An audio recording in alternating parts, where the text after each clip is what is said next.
Hi, Superhumans. Alyssa Prettyman here, and today in our self-massage track, we are going to roll our shins.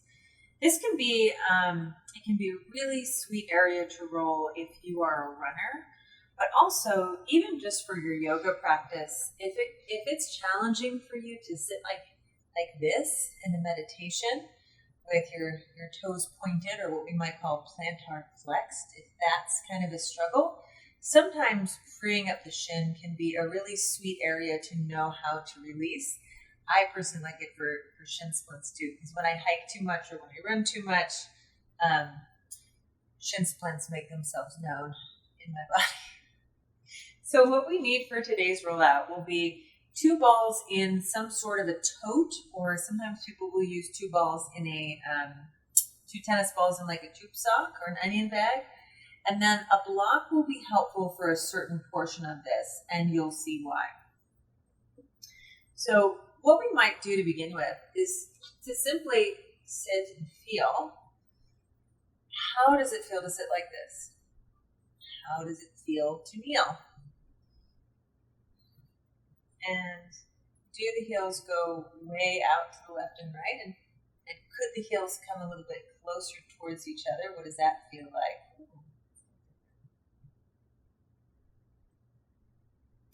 And then let's see if the techniques that we embark upon have any influence.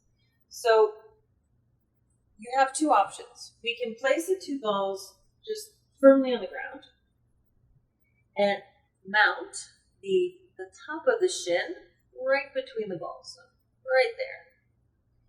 And then I can just start to scroll up and down the front of the shin here. Now, this assumes a couple things. This assumes that I can point my foot this much. I've met plenty of people who can't. The foot doesn't point quite that much. In that instance, it can be nice to do it with some elevation so that the foot doesn't have to point. You can flex the foot.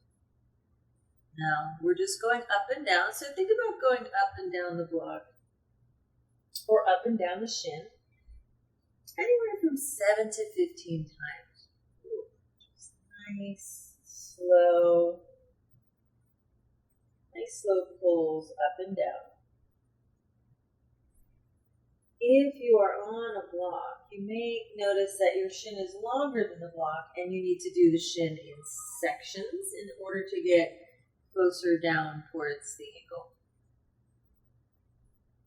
You think about dividing your shin into 2 sections if you're on a yoga block, because they're usually a little short of shin length for many of us. Okay. So we've gone up and down anywhere from 10 to 15 times, 7 to 15 times in that range. Now what we're going to do is we're going to trap the ball. Keep it in one place and lean into it and kind of wag your tail side to side. So I'm shifting weight on and then shifting weight off. Leaning my backside towards you and leaning it away. And you might feel a slight, it's almost like a prying sensation, kind of drawing that musculature off to the sides a little bit. And you can try that at a couple different points. So maybe move it towards the lower half of the shin. And again, swing over, swing back. Now you can break the shin up into 10 different sections if you want, go an inch at a time if this technique feels like it's really effective for you. The other thing you can do is lean pressure on and slowly circle your ankle. Oh, that's interesting. And that's the one that you need a block for. So if you're still trying to do this on the floor, you might be able to wiggle, but to move the ankle in its full range of motion, most of us will need to put the balls up on a block so that the foot can really move. Circle the foot in the other direction. And you might notice that it's not smooth, that it's kind of jerky. Let's try another placement. So go a little bit north or south of where you started. Lean some pressure on, enough pressure so that it feels good, breathable. And then slowly start to circle the ankle.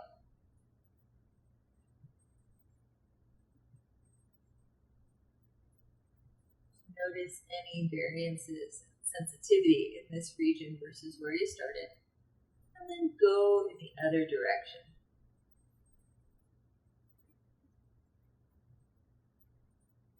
You may also take the balls onto the front of your ankle itself.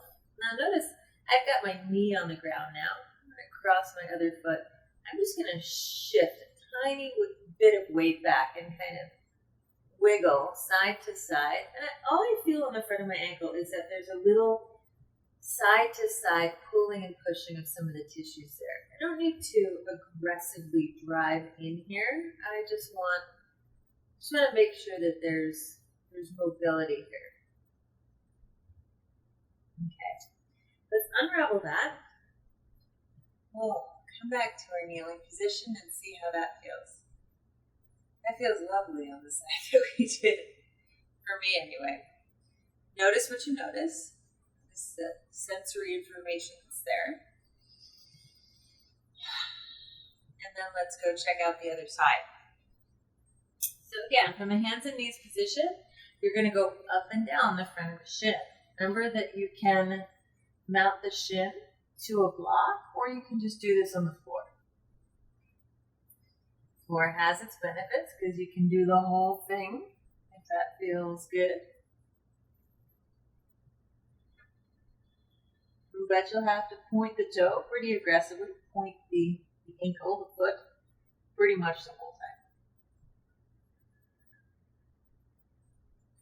And there is no speed that you need to uphold. If you're going to go deep, I actually strongly suggest you slow down. Check in with the quality of your breathing.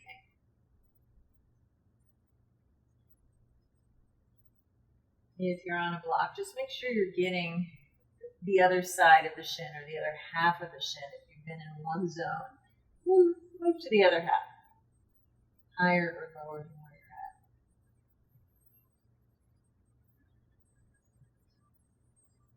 Then eventually, find a spot. I'm going to start lower on the shin. I'm going to shift some weight back, and I'm going to wiggle. Shift weight side to side.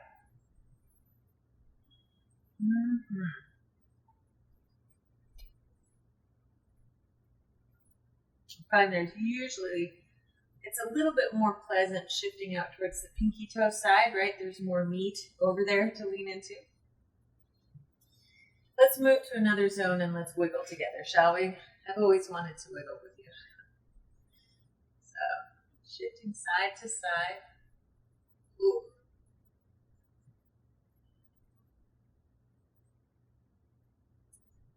Now remember, we're just doing kind of a brief tour of this one particular zone. If you wanted to break it up into a bunch of little sections, you could certainly do that. I had shin splints from a long weekend of hiking. I might take a little bit more time with this. Let's rotate the ankle. So again, for this one, we need clearance. So I'm going to mount the balls onto a hook or a block. I'm going to lean a little bit of pressure on.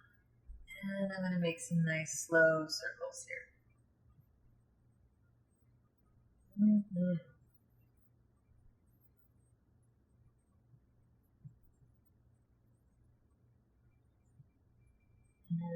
go in the other direction.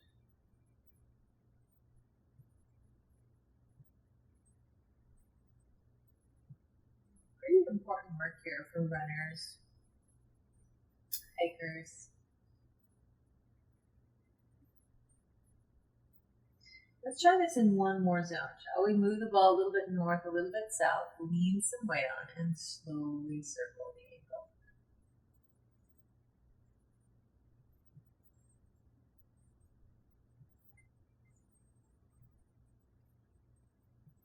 Circle in the other direction. Notice any differences between left and right here. I even notice little differences in the direction that I'm circling. I tend to have a direction that I prefer. Are you finding that? All right, let's come forward. I'm going to put my knee on the ground, and I'm going to just cross at the ankles. There's a little bit of pressure to the front of the ankle there, and I'm just wriggling gently. A little bit of pressure, right? I could do this with my hands if I wanted to, just kind of lightly moving up and down there, trying to encourage some mobility to the tissues. But I don't want to have to use my hands. I want to use body weight. And that's kind of one of the goals of working with these massage tools, is that you put as little strain on the rest of the body as possible. Okay, let's come up. Let's see if our kneeling position is any more comfortable. Take a nice cleansing breath.